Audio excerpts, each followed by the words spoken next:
Hello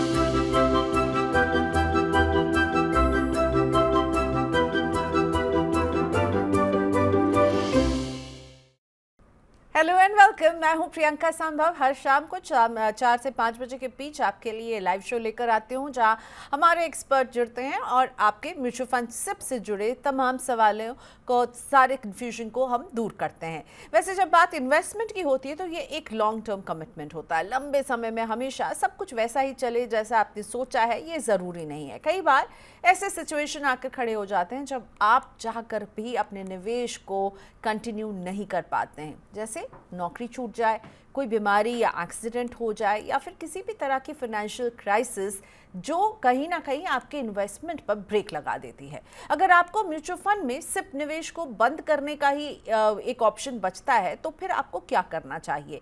SIP की due date के दिन अगर आपकी पेमेंट बाउंस हो जाए तो क्या म्यूचुअल फंड कंपनी आपसे पेनल्टी लेगी? इसका क्या असर पड़ेगा आपके ओवरऑल निवेश पे? और किसी भी फाइनेंशियल क्राइसिस को आप कैसे उसका सामना करें, स्पेशली जब बात आती है कि म्यूचुअल फंड सिप्स की, तो कैसे मैनेज करना है इस सिचुएशन को, आज हम इस पर बात करने वाले हैं। और मेरे साथ आपको सलाह देने के लिए जुड़ रही हैं Poonam Rungta ma'am. Certified financial planner हैं, जाना माना चेहरा है जो आपको एडवाइस देती है, केवल मनी9 के प्लेटफॉर्म में नहीं, आप उनको कई जगह देखते हैं। Thank you so much Poonam ma'am, आपने वक्त निकाला मनी9 के लिए।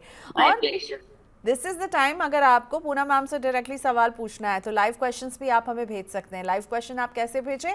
व्हाट्सएप कर सकते हैं 9311121874 पर। पूनम रूंगटा हमारे साथ अगले 1 घंटे के लिए रहेंगी। अपने पर्सनल फाइनेंस के जो भी सवाल हैं आपके म्यूचुअल फंड पोर्टफोलियो को भेजिए हमारे पास। money9query@tv9.com ये है हमारा ईमेल एड्रेस। और सबसे आसान और इजी तरीका है कि आप हमारे चैट बॉक्स पर यूट्यूब पर आपको राइट हैंड पे एक टॉप चैट का बॉक्स दिख रहा होगा, जिसमें मैं अभी विक्रम प्रभु जी का क्वेश्चन भी देख रही हूँ। सो विक्रम जी, आपका क्वेश्चन मैं बस थोड़ी देर में ले ली हूँ। तो विक्रम प्रभु जी ने हमें जिस तरह से अपना पूरा सवाल भेजा, अपना पोर्टफोलियो भेजा, इसी तरह से आप भी अपने पोर्टफोलियो हमें पोस्ट कर सकते हैं। यहाँ पर हम रखेंगे पूनम मैम के सामने।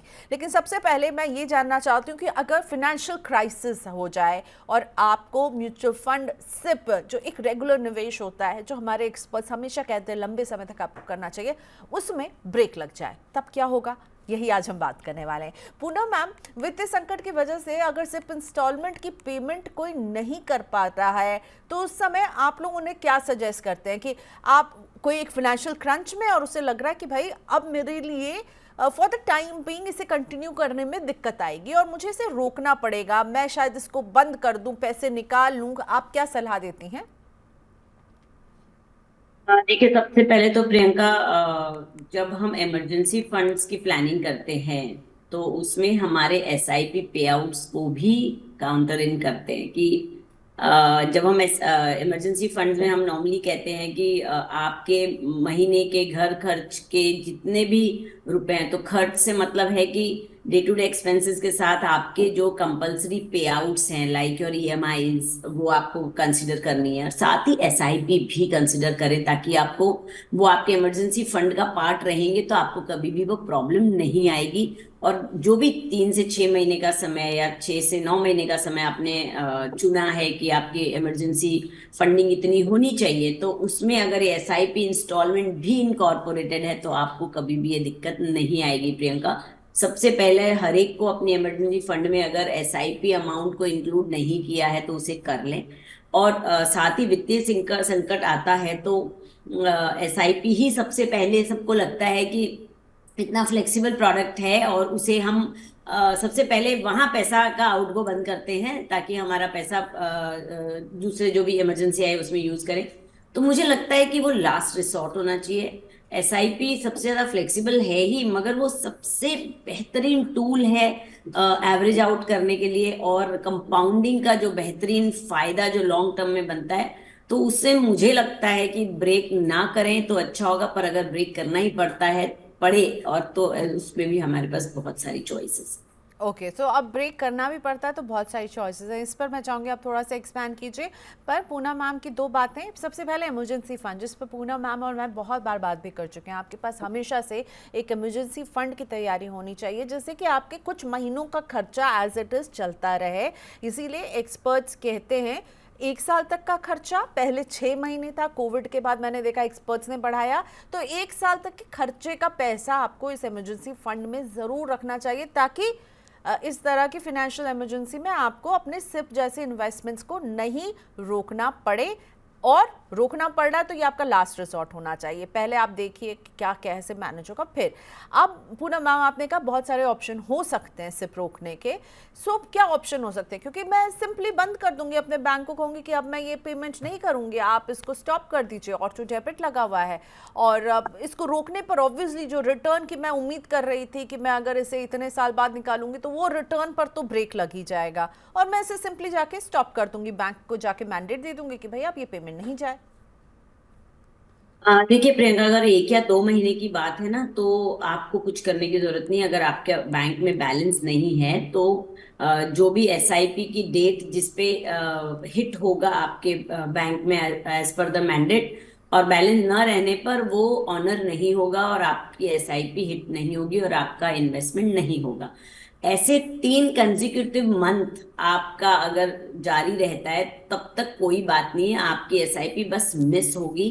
फंड हाउस कोई उसके लिए पेनल्टी नहीं लेगा, उसके लिए आपको कोई अगले महीने डबल से एसआईपी की रकम नहीं डिडक्ट होगी। It will just skip.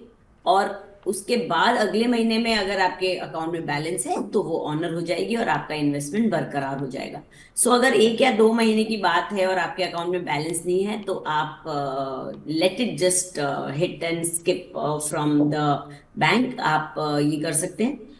दूसरा, अगर आपको पता है कि अगले 6 महीने तक आपको पैसे की जरूरत है और अकाउंट में बैलेंस है जो एसआईपी को हिट किया तो ऑनर होगा, और आप नहीं चाहते कि पैसा एसआईपी में जाए, तो आप म्यूचुअल फंड हाउसेस के ऑनलाइन फैसिलिटीज है, उसमें आप जाके उसे पॉज कर सकते हैं कि मुझे 6 महीने तक के लिए एसआईपी पॉज करनी है। यानी मैं बंद नहीं कर रही, सिर्फ पॉज कर रही हूँ। क्योंकि बंद करने में एक बहुत बड़ा प्रोसेस है और फिर उसको रीस्टार्ट करने में बहुत बड़ा प्रोसेस है। वो प्रोसेस प्रियंका, वो होता है मैंडेट का। सबसे पहले आपको एसआईपी जो आपके अकाउंट से डायरेक्टली कटती है तो उसके पीछे एक बहुत बड़ा प्रोसेस इन्वॉल्व है। उसके लिए आप बैंक को एक मैंडेट देते हैं कि फलाना तारीख को फलाना अमाउंट फलाना फंड हाउस मेरे अकाउंट में से पैसे लेगा, उसकी मैं परमिशन देती हूँ।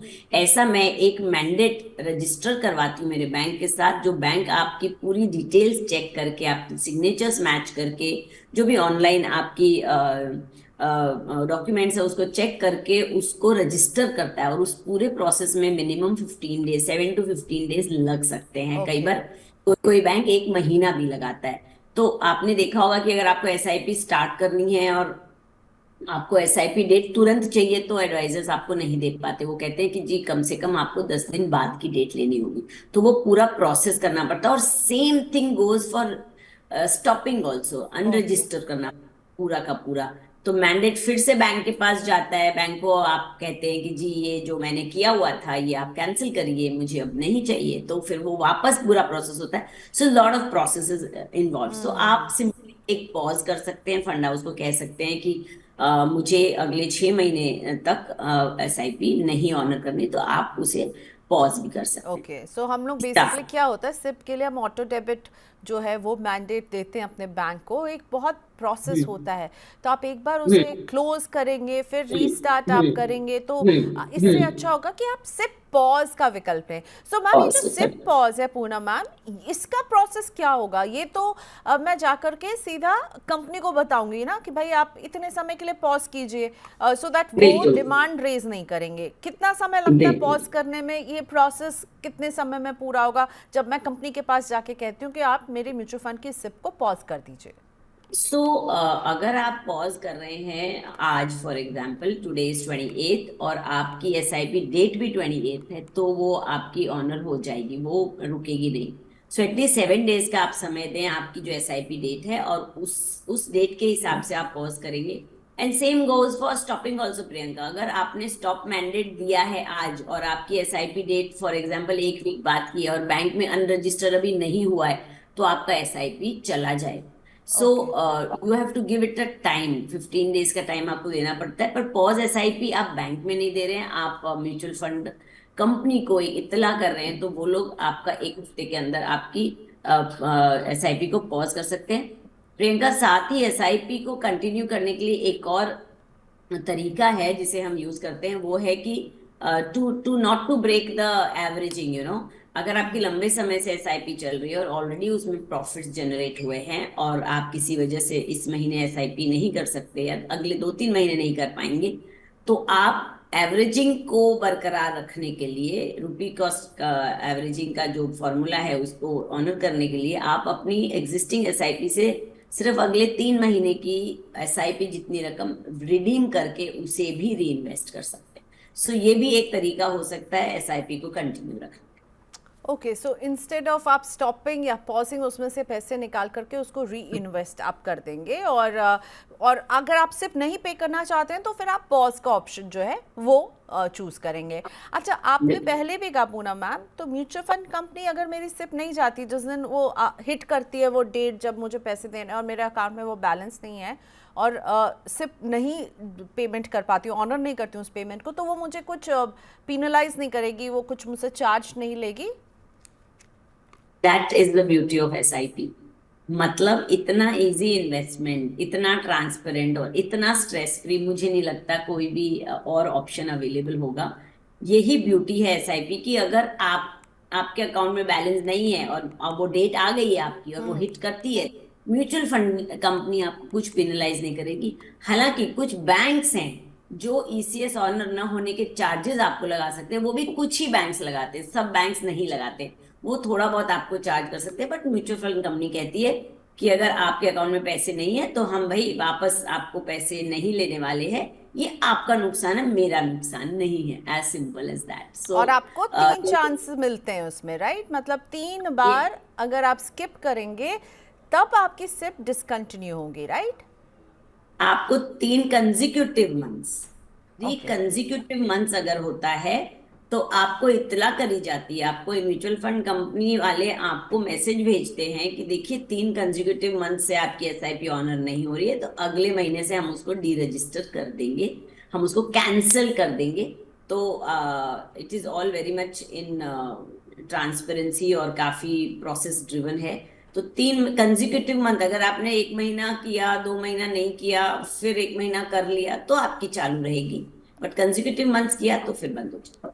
ओके, सो कीवर्ड है कंजिक्यूटिव मंथ्स, यानी एक के बाद एक। अगर मैंने मई में नहीं सिप पे किया, जून में नहीं किया, जुलाई में नहीं किया, तब मेरी सिप जो है वो डी रजिस्टर होगी। लेकिन मान लीजिए मैं मई में नहीं कर पाई, जून में कर दिया, जुलाई में कर दिया, अगस्त में कर दिया, फिर सितंबर में नहीं कर पाई, तब भी वो नहीं होगा। बैक टू बैक 3 महीने होने चाहिए। और जो पॉज सिप अगर हम करते हैं, या फिर मैं इस महीने पे नहीं कर पाती हूँ, मान लीजिए कि भाई मैं नहीं कर पाई, या फिर जब मैं 3 महीने का पॉज करती हूँ, तो जो ये पेमेंट पेंडिंग है जो मैंने पहले कमिट किया था वो नहीं पे करूँगी, तो जब मेरे को सिप चालू करना होगा, रीस्टार्ट करना होगा, तो क्या ये पुरानी सिप जो मेरे से स्किप हो गई वो भी पे करना होगा पूनम मैम?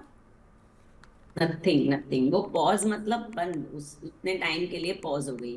आपका नुकसान है, ये कंपनी का नुकसान है ही नहीं, इसलिए कंपनी बिल्कुल परवाह नहीं करती है। आप पॉज करते हैं मतलब आपका पैसा, फिर फायदा ही क्या हुआ? पॉज अगर ऐसे करके आपको पूरा देना है बाद में, तो ये तो लोड हो जाएगा ना एक इन्वेस्टर के ऊपर, उसको ईज ऑफ इन्वेस्टमेंट कहाँ मिला? तो इसको बहुत इजी और बहुत फ्लेक्सिबल रखने का ये एक तरीका है कि आप पॉज कर दें, आप मिस कर दें, कोई पेनल्टी, कोई फाइन नहीं, और कोई डबल आपको अमाउंट भी नहीं भरनी होगी कि पहला मिस हो गया वो भी आपको भरना होगा। ओके, और पॉज लेने के बाद जब मैं इन्वेस्टमेंट रीस्टार्ट करूंगी तो ऑटो डेबिट का मैंडेट और वो ईसीएस इलेक्ट्रॉनिक जो ट्रांसफर है वो मुझे फिर से तो देने की जरूरत नहीं पड़ेगी अपने नहीं, बैंक को, राइट? वो नहीं, कंटिन्यू कर पॉज जाएगा। पॉज में कुछ नहीं करना है। अगर आपने स्टॉप और स्टार्ट करिए तब पूरा प्रोसेस पूरा। Okay, and which also takes a lot of time, जैसा कि अभी पूनम मैम बता रही थी। तो जैसा कि पूनम मैम ने कहा, अगर आप किसी फाइनेंशियल संकट से गुजर रहे हैं और आपको लग रहा है आप सिप की पेमेंट नहीं कर पाएंगे, या फिर आपके बैंक अकाउंट में किसी महीने जो है वो पर्याप्त पैसे नहीं हैं, तो फिर डरने की कोई बात नहीं है। आप सिप को पॉज करने का ऑप्शन हमेशा आपके पास रहता है।